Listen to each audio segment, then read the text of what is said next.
తర్పణాలు అంటే ఏమిటి? ఇవి ఎందుకు వదులుతారు? వీటి విశిష్టత. తర్పణాలు అంటే పితృదేవతలకు సమర్పించేవని సాధారణ ప్రజానీకంలో ఒక దురభిప్రాయం ఉంది.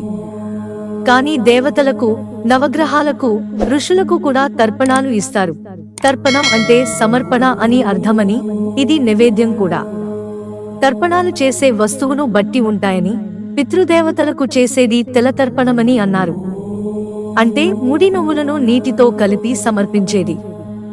దేవీ దేవతలు, నవగ్రహాల మూల మంత్రాలను జపించినప్పుడు కూడా తర్పణాలు ఇవ్వాలి. ప్రతి 10 మూలమంత్ర పఠానలకు ఒకసారి తర్పణ ఇవ్వాలని శాస్త్రం చెబుతోంది. మానవులమై పుట్టినందుకు మనం 3 రకాల రుణాలను తీర్చుకోవాల్సి ఉంటుందన్నారు. అవి దేవ రుణం, ఋషి రుణం, పితృ రుణం అని తెలిపారు.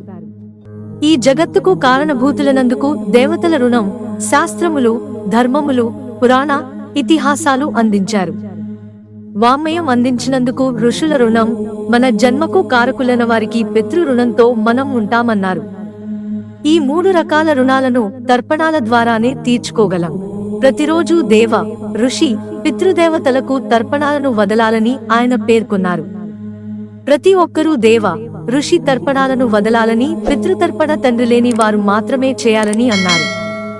సూత్రకారులు యాజ్ఞవల్క్యుడు, ఆపస్తంభుడు వంటివారు ఈ తర్పణాల విధి విధానాలను చక్కగా తెలియజేశారన్నారు. పద్మపురాణంలో కూడా తర్పణాలకు సంబంధించిన వివరాలు ఎన్నో ఉన్నాయన్నారు.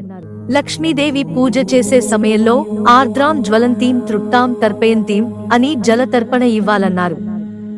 నీరే కాకుండా ఆవు పాలను కూడా తర్పణంగా సమర్పించవచ్చు.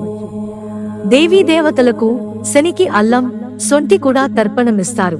ఈ తర్పణాల సమర్పణలో కొన్ని విధి విధానాలు ఉన్నాయి. దేవతలకు, ఋషులకు తర్పణాలను సమర్పించేటప్పుడు యజ్ఞోపవీతం సవ్యంగా ఉంచుకోవాలని, అంటే ఎడమ భుజం మీద ఉండాలన్నారు.